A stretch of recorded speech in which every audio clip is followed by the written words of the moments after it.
Hello students, welcome to the online classes of Sardar Vallabhbhai Patel English Medium School Yaval. I am Kamini Bonde. Today we are going to learn Standard 7th, Subject Geography, Lesson number 9, Agriculture. Agriculture means क्या? कृषि मतलब खेती. Okay. See figure 9.1 and discuss the following questions. What all do you see in the picture? मतलब आपको ये figure देख के नीचे दिए गए प्रश्नों के आंसर आपको देने हैं, उस पर डिस्कशन करना है क्लास में. Okay. What all do you see in the picture मतलब चित्र में क्या क्या दिखाई दे रहा है यह बताना है आपको. Why has the family kept goats and hens मतलब बकरियां या मुर्गियां क्यों पाली जाती होगी. Next, which implements are seen in the picture चित्र में कौन कौन सी औजार दिखाई दे रहे हैं. Next, how are this implements use इन औजारों का उपयोग किस लिए करते होंगे. Next, in which major occupation type will the activities shown here be included मतलब चित्र में दिखाई गई कृतियाँ किस व्यवसाय प्रकार के अंतर्गत आती है. नेक्स्ट है, what could be the main occupation of this people इन लोगों का मुख्य व्यवसाय कौन सा होगा. नेक्स्ट है, who could be the owner of the house मतलब चित्र में दिखाया यह घर किसका होगा. नेक्स्ट है, which products shown in the above picture do you see daily do you use daily मतलब दैनिक जीवन में उपरोक्त में से तुम किन उत्पादनों का उपयोग करते हो. नेक्स्ट है, geographical explanation. In the picture shown above we see a standing crop, a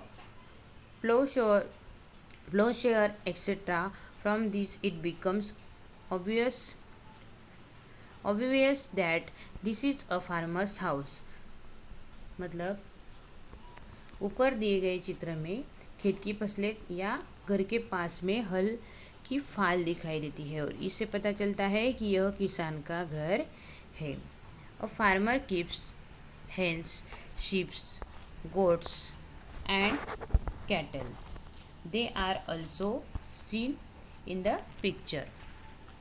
He gets milk, eggs, etc. from them. He sells hens goat to earn money. He does all this for his subsistence.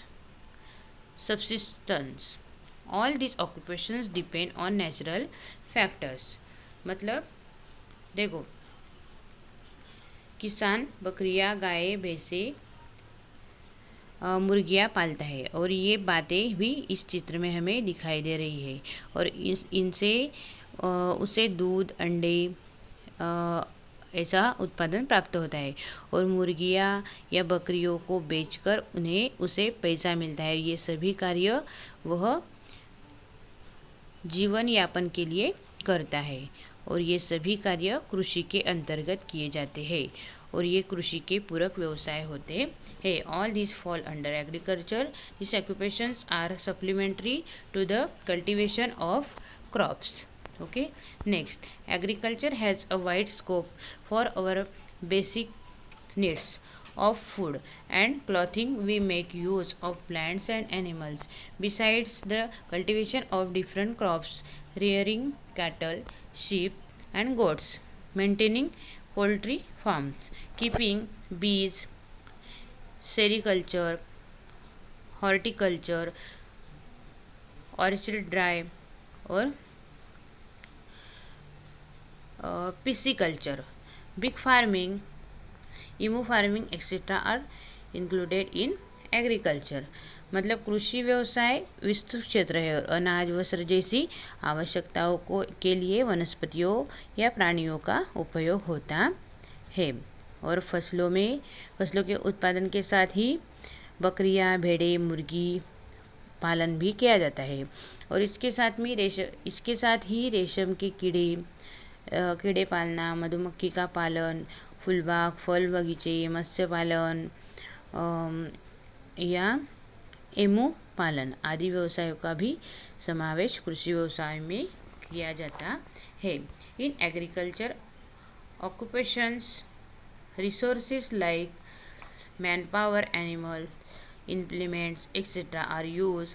Advanced technology is employed. In agriculture, cultivation of crop is considered to be the main and most important occupation. मतलब कृषि व्यवसाय में मानव संसाधन, प्राणी, औजार जैसे विविध साधन उपयोग में लाए जाते हैं और आधुनिक तकनीकी ज्ञान का उपयोग भी किया जाता है। और कृषि व्यवसाय में कृषि सबसे महत्वपूर्ण व्यवसाय माना जाता है।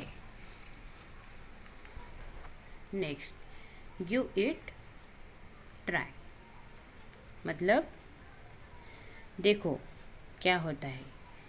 ओके, अभी यहाँ पे हमें दिया है observe the pictures given above, what differences do you observe through the pictures, मतलब चित्रों का निरीक्षण करना है और चित्रों में कौन कौन से परिवर्तन दिखाई दे रहे हैं इसकी चर्चा करनी है। What changes have taken place in traditional agricultural practices, मतलब पारंपरिक कृषि पद्धतियों और आधुनिक कृषि पद्धति में क्या अंतर है। नेक्स्ट है जोग्राफिकल एक्सप्लेनेशन, मतलब भौगोलिक स्पष्टीकरण। Okay, In above pictures, we see the changes in agriculture practices. In the past, primitive man had to wander in the forest to sustain himself on the collected forest produce. Later, he learned the art of cultivation and started getting greater production from the land. Through this, he could provide for the whole year's need for food grains. He also started obtaining a number of products through floriculture, horticulture, rearing animals, pisciculture, pisciculture, etc. Abandoning nomadic life, he undertook different occupations related to agriculture at the same place. मतलब देखो, ये जो चित्र दिए इसका अध्ययन करने पर कृषि में आए हुए परिवर्तन हमारे ध्यान में आ जाते हैं और प्राचीन काल में आदिमानव जंगलों में भटकता है और वहाँ प्राप्त होने वाले उत्पादनों पर वह अपना जीवन निर्वाह करता है। और इसके पश्चात उसे कृषि की कल्पना सूझने पर उसने भूमि से अधिक उत्पादन प्राप्त करना शुरू कर दिया और प्राप्त अनाज में से वह पूरे वर्ष के लिए खाद्यान्न का प्रावधान करने लगा। और कृषि फसलों के साथ साथ पशुपालन, मत्स्य पालन, मधुमक्खी पालन, फूलों की खेती द्वारा मानव उत्पादन लेने लगा। और प्राचीन काल में घुमंतु जीवन को छोड़कर वह एक ही स्थान पर स्थायी हो गया और कृषि से संबंधित विभिन्न व्यवसाय वो करने लगा। Now let us get introduce to the different occupations that come under the scope of agriculture. We use the products of these occupations in our everyday life. These traditional occupations are alive activities in agriculture. मतलब ये जो चित्रों में हमने कृषि क्षेत्र में हुए विविध परिवर्तन देखे, अब हम यहाँ कृषि व्यवसाय के अंतर्गत आने वाले विविध व्यवसाय की जानकारी प्राप्त करने वाले हैं और इन व्यवसायों के विविध उत्पादनों का हम प्रतिदिन उपयोग अपना हमारे जीवन में करते हैं। ओके, और इन व्यवसायों से पारंपरिक व्यवसाय कृषि के पूरक व्यवसाय के रूप में जाने जाते हैं। ओके, आया आपको यहाँ तक समझ में? ठीक है। Thank you dear students.